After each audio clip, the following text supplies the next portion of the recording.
Welcome. We're so excited to have you with us. This is Help No One Understands My English. Why native speakers need to improve their English communication. I'm Scott Patton and your co-instructor is Martin Luxon. Hey Martin, how are you? Hi.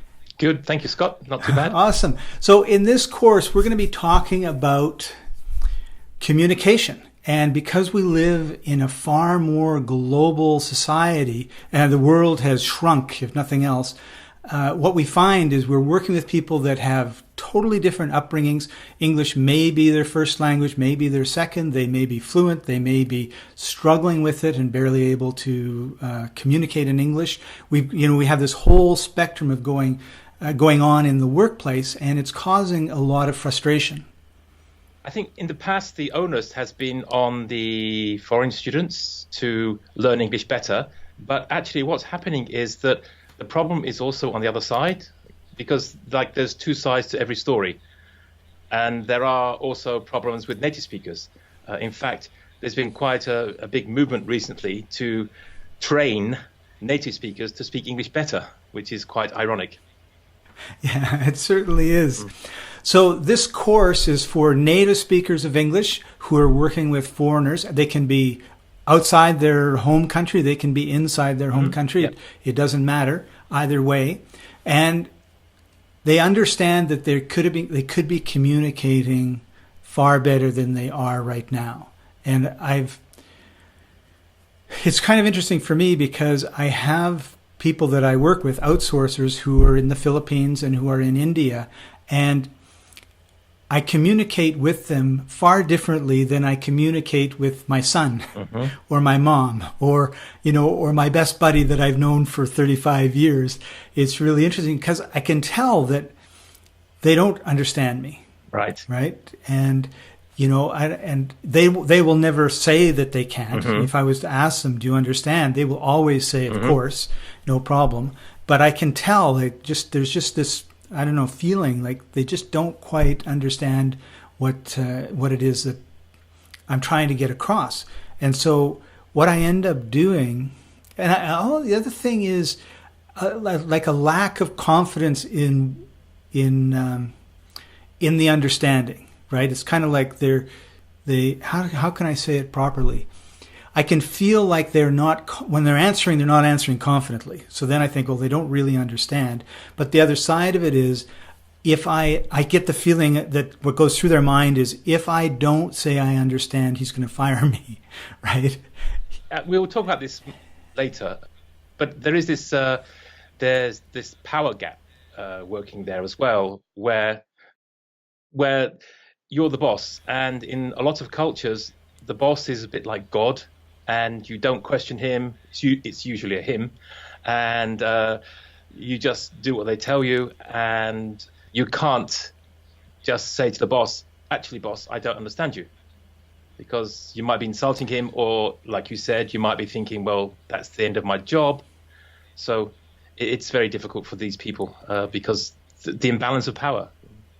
Right. And the course is also for people who are not native English speakers, who want to be able to communicate better with native English speakers and know that I'm not going to be able to get that person to change. So what can I do to make this communication process easier for both of us, since that person maybe not, oftentimes we're totally unaware that our communication style or our words or our tones are not at all being interpreted the way we want them to be interpreted.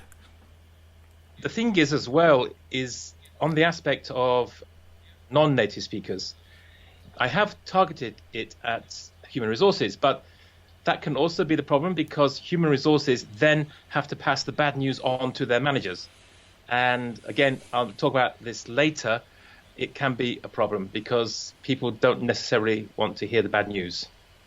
That's right. And people, generally speaking, don't want to change. No. I've been speaking for 60 years, and now you're going to tell me I have to do this. Are you? No, I'm not. It's just like I don't want to, right? Because it's a new habit. It's a new way of being, and we're just not. We're very comfortable the way we are, and that's something that we have to take into consideration as well. It's being open to change and being open to personal development, really. Right. Cool. So at the end of the course, what you're going to be able to do is communicate more effectively with people from other cultures. You're going to understand why they have problems in intercultural relationships and communication. And you're going to use techniques and strategies that are going to be able to resolve these communication problems. And I think that's a pretty important part of the course. Yes, it's basically identifying, first of all, that there is a problem. And once you know what the problem is, you can address it. Of course, if you want to address it. Right. Cool. Well, Martin, why don't we start now with just a quick introduction of yourself and a little bit of your background and how you got into this whole area. Well, I started teaching English in London a few years ago, and then I moved to Spain. I came back to London, and I've been in Turkey for the last 13 years. But also, apart from teaching English, I've been making online courses, plus doing a lot of ghostwriting. Oh, cool. So what brought you into this whole arena of communication with other cultures? I mean, it sounds like you've been in a lot of other cultures. 13 years in Turkey, you would have a lot of experience with this. Yeah, it's not just that. I've always been interested in this kind of thing. For example, my wife is Turkish, and when I met her in London, I asked her once if she wanted to go to the cinema. And she went, do you want to go to the cinema? Do you want to go to the cinema? And this means yes. But to me, I'm thinking, why is she just blinking at me? kind of thing, And so you have this whole different world between countries, very different cultures. It's not just about language. For example, when people hurt you, you say ouch, or we say ow, don't we? But yes. In Japan, they say, for example, ite or ita. And I learned some Japanese words from students in London. And one time I was using some of these Japanese words I had learned. And I was saying things like this, ite, ita. And they were saying to me, why do you talk like a Japanese woman? I was going, what? Yes, because Japanese women should say ite and men say ita or ite or vice versa. I can't remember now. But the idea is that things that we think are natural, like ouch, are not natural at all. For example, animals. In England, or in English, dogs go woof woof, bow wow. But in Korea, they go mong mong. Or in Brazil, how how. How how. It's very interesting. I just find it very, very interesting.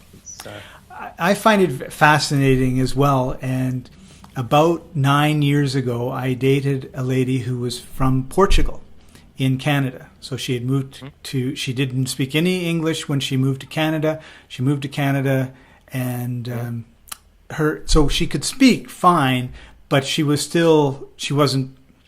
couldn't say she wasn't fluent, but there was just this huge Portuguese language taking up her brain and a little bit of English taking up her brain, And what I realized very, very quickly was she didn't understand. She understood the words, but she didn't understand the meanings a lot of times.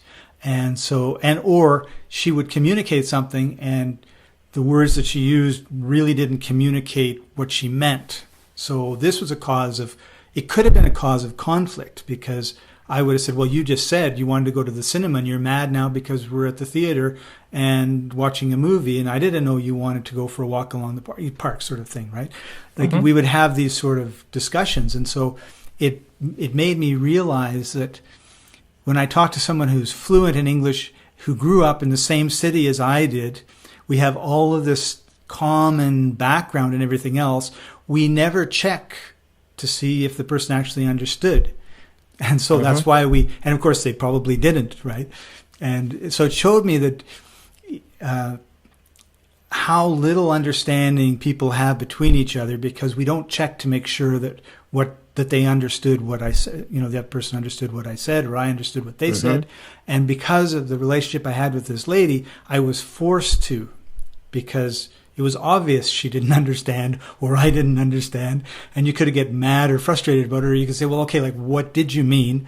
And so we slowed down our communication, and I think we got to a deeper level of relationship as a result of it, right? So I started thinking along terms of, wow, like we communicate on a very superficial level because we bring all of our culture into it, assuming that the other person, even if they grew up next door, has the same culture. And of course, when you break it down, family dynamics are different for all families. And that's a little tribe, which is part of a little village, which is part of a little county, part of a little country, continent, you know, and the way it goes. So I've always been really, really fascinated about that stuff. And that's one of the reasons why I was really excited about doing this course with you, and why I'm really excited to be sharing it with all of our students.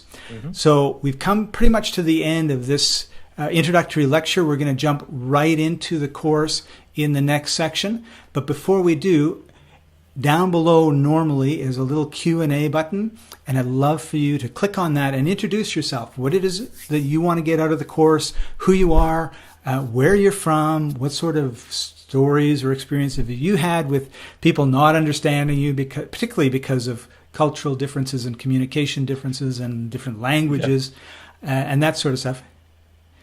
I think we're going to get a lot of people saying, my wife doesn't understand me. Yes, I think so, for sure. And so we're really looking forward to this. We're going to get started right now.